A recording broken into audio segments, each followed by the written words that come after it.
Ev, and this is going to be a video about my top surgery revision, which I had done just over a month ago. I'm going to be talking about the experience of getting the surgery done. I had it done under local anaesthetic whilst I was awake. Then I'm going to be talking about the healing process and then the results. Before I get started though, I'm going to be doing a Q&A probably in my next video, so if you have any questions for that, leave them in the comments. And also I'm going to leave a link to a questionnaire thing for one of my university modules, so it would help me with my course if you could fill that out if you're within the age range and if you're LGBT. So I had my top surgery revision done on the 16th of December with Miles Berry. I've already posted a video about my consult and decision to get a revision and stuff, so I won't be talking about that too much. But yeah, I went in on the day. I was his last surgery of the day, which I think was intentional because it was just a quick revision.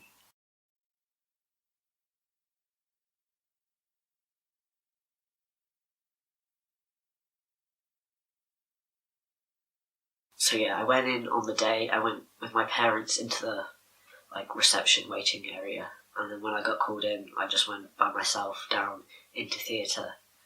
It all kind of happened quicker than I expected. I don't really know what I was expecting, to be honest, but yeah, I knew I wouldn't be getting a room and everything like my previous surgery because I wasn't staying overnight. I did think I would have to get changed and stuff, but I actually had the surgery. I was still wearing my jeans, and I actually still had my shoes on and everything when I was on the bed being cut open. Personally, I'm not scared of needles. I have my testosterone, I had blood tests, I had needles when I had my original surgery, I had tattoos and piercings and stuff, so I wasn't worried about it, getting the anaesthetic. Yeah, I definitely didn't expect it to hurt that much. It hurt a lot more. Probably one of the worst pains I've ever had in my life. I was not prepared for that. It was very intense, but yeah, got through it. It wasn't one of those pains that's just over straight away. It felt like it was quite a few seconds, but yeah, it wasn't just over in 1 second. So yeah, that really hurt. And then also another thing I wasn't prepared for was that the anaesthetic numbs you, but you can still feel being cut open and being pulled about. You can still feel everything that's going on. Really, it just feels a bit numb. Also, the anaesthetic did take away a lot of the pain. Obviously, it would have hurt a lot more if I didn't have any anaesthetic, but it still hurt. I was still flinching. It still kept hurting. It didn't completely take away all the pain.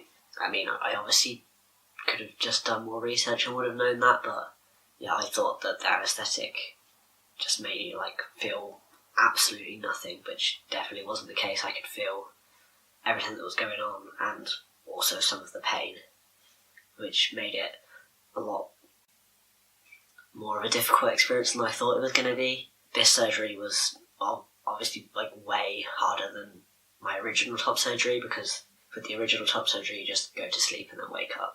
There was hardly ever any pain. I'd say getting a tattoo is more stressful and painful than getting top surgery for me, but the revision was worse than the original surgery and worse than the tattoo. I kept flinching, which obviously was making his job harder, but at the same time couldn't really help it. It was quite an interesting experience, nothing I've ever done before, obviously, and I could see smoke coming off from I don't know, when he was burning it and stuff. I wasn't looking down at what he was doing, but so definitely a lot worse than I thought it was going to be, but at the same time, I got through it. It wasn't so bad that I was crying or screaming or anything. It was manageable. Obviously I did manage it, and then I don't know how long it took, maybe half an hour or 20 minutes or something.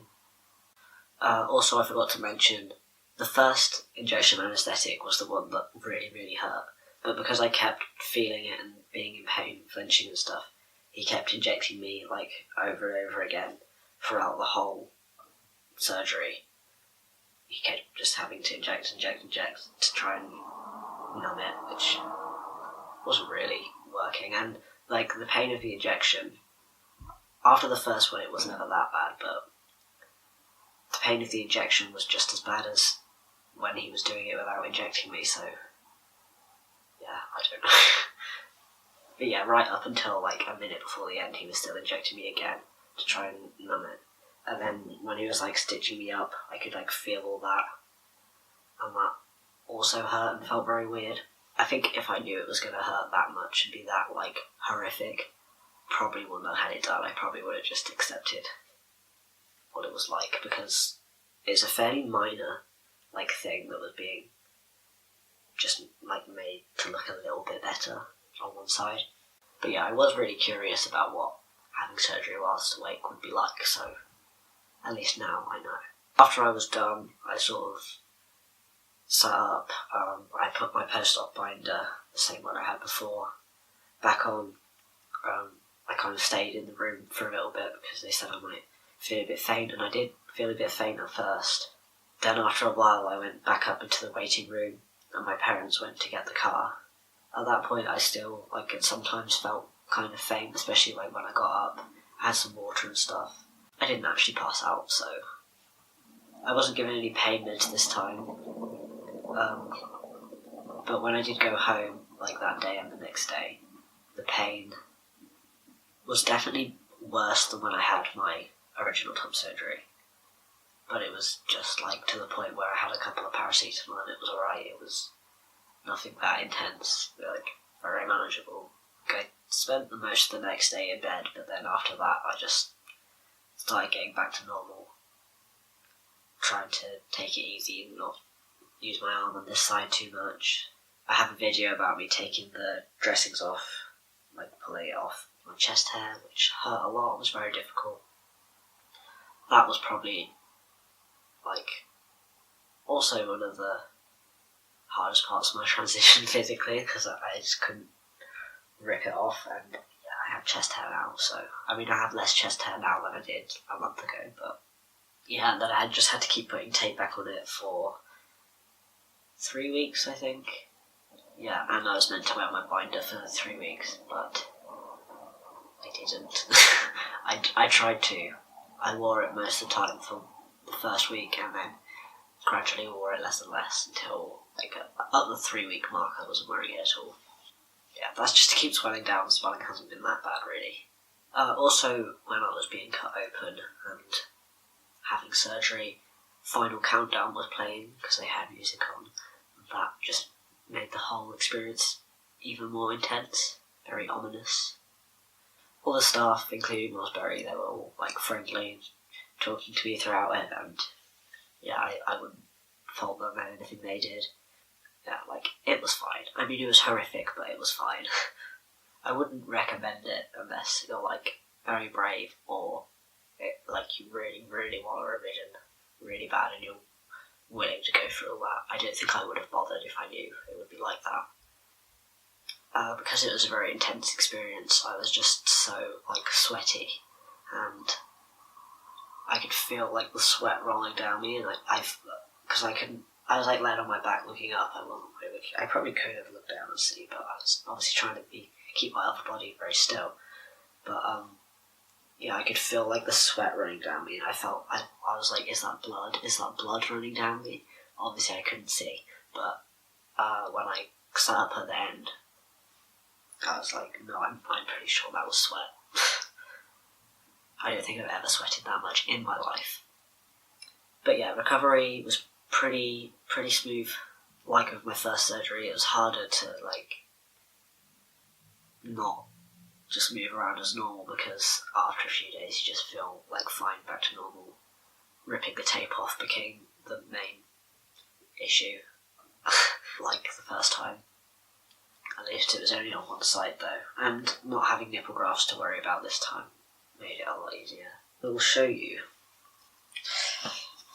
my results. So basically, this side, also I got cut open.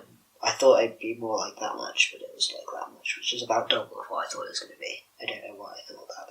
But also I did have a stitch that like didn't dissolve and got stuck and I pulled it out. I'm not really sure if I was meant to, but I did, and it's fine. So yeah, on this side, basically when I hunch over, it used to be like this, but more than this side. And I'm aware a lot of angles, a lot of lighting and stuff, you can't see it, so people tell me that it wasn't there, I was hallucinating it, making it up. If it wasn't like that, what would he have done in the surgery? So obviously there was a bit more on that side than on that side. Now I think it's a lot more even. I'll put in some pictures so you can see, because I know if you can't see from this angle, people will start roasting me and saying that I imagined the whole thing.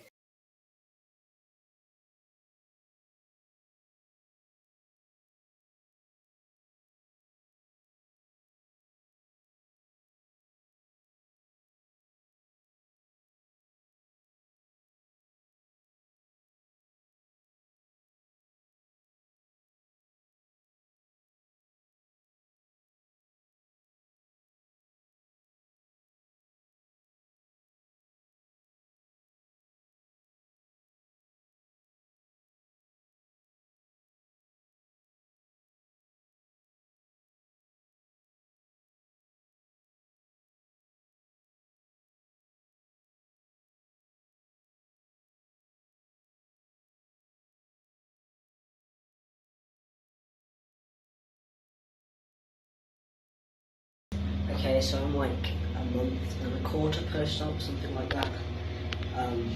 This is what it's looking like. It will get darker, more red, and then it will start to fade again. But yeah, if I hunt over, it's a lot more even, I think. I do see some trans guys that are like a lot more flat than this, but then if you made this side completely flat, this side would have stuck out more in comparison, and I'm aware it's not meant to be 100% flat, but yeah, I don't expect it to be, I don't want it to be, I don't have an issue with it not being 100% flat.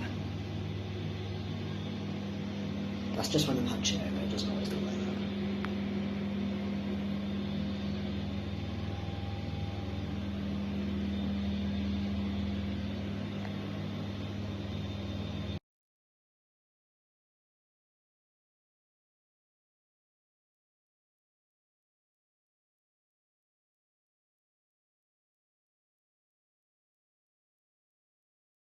Yeah, now I think this side sticks out a tiny bit more than that side, but it is more even, and like even so, it does mean that it's generally flatter because this was the good side, and now if this side is slightly puffier, that means that my chest in general is less puffy. Yeah, but I do think it is more even now, and I'm all happy with how it looks. I do still think that I have bits that stick out a bit more than, like, cis guys for my body type, but I don't have a desire to look exactly like a cis guy. It doesn't, like, my scars don't bother me at all. Like, I'm just, like, happy with how it is now. I'm definitely not going to get anything else done.